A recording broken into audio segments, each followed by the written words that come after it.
Bună, prieteni! Astăzi o să vă arăt, nu știu, o să vedeți în acest videoclip.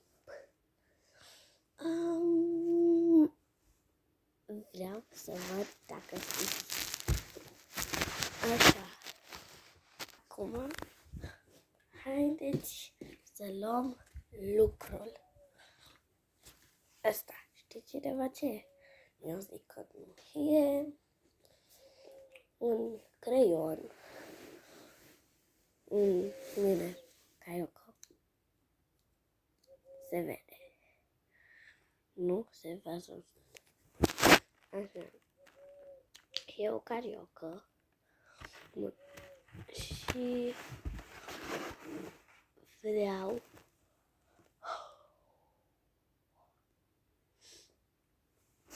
să mai gândiți la ce se folosește acest lucru. E squishy sau se folosește la pictură? Scrieți în comentarii. Să scrieți în comentarii că habar n-am. Bun. Acesta este un marc. Uitați-vă bine dacă e permanent sau nu.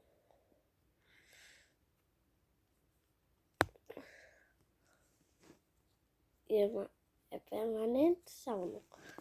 Asta tot trebuie să scrieți în comentarii.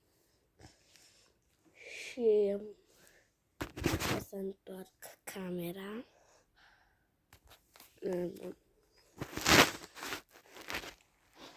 Deci v-am arătat 3 lucruri.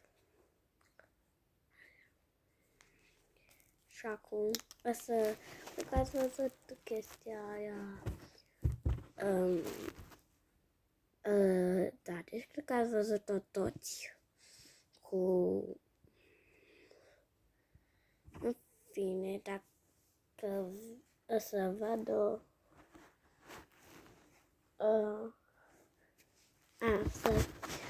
să-mi zică dacă are cineva acest lucru care l-a ducat. Ursi. Ai venit cu...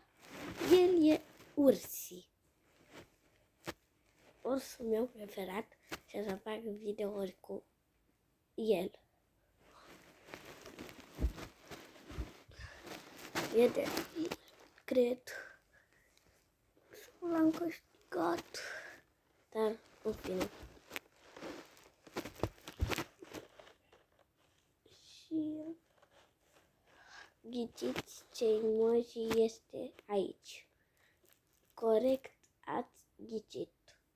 Dar trebuie să scrieți și în comentarii.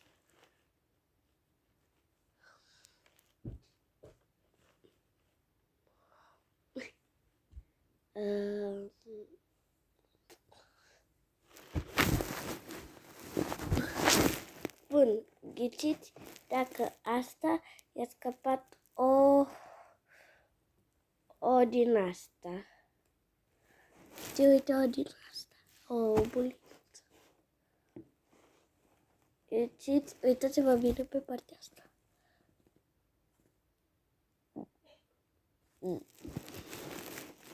Aici.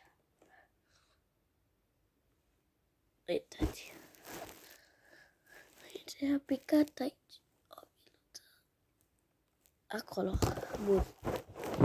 Luăm de la capăt și arătăm toate lucrurile și habar n-am cum să le arăt când o să avem vreo 13. 1, 2, 3, 4, 5.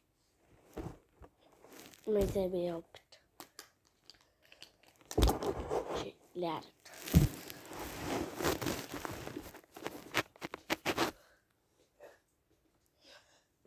Cred că toată lumea știe ce e acest lucru.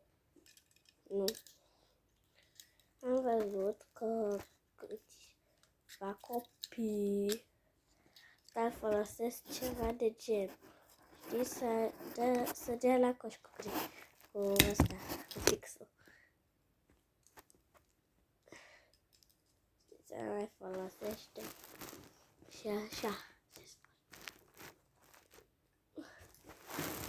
Da, se poate folosi și așa.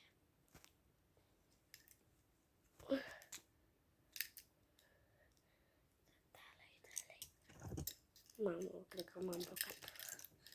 Bun, gata.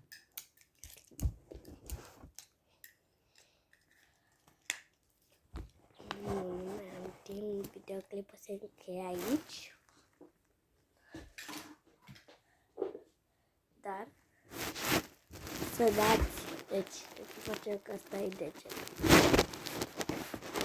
Că acesta e like. E like-ul alb, pac, și trebuie să se facă de culoarea asta. Da? Ok. Pa, și subscribe trebuie să se facă de... Stați.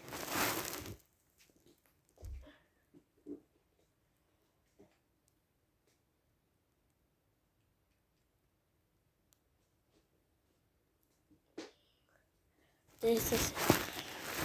din roșiul în gri. Ce culoare e aici? Ok. Pa!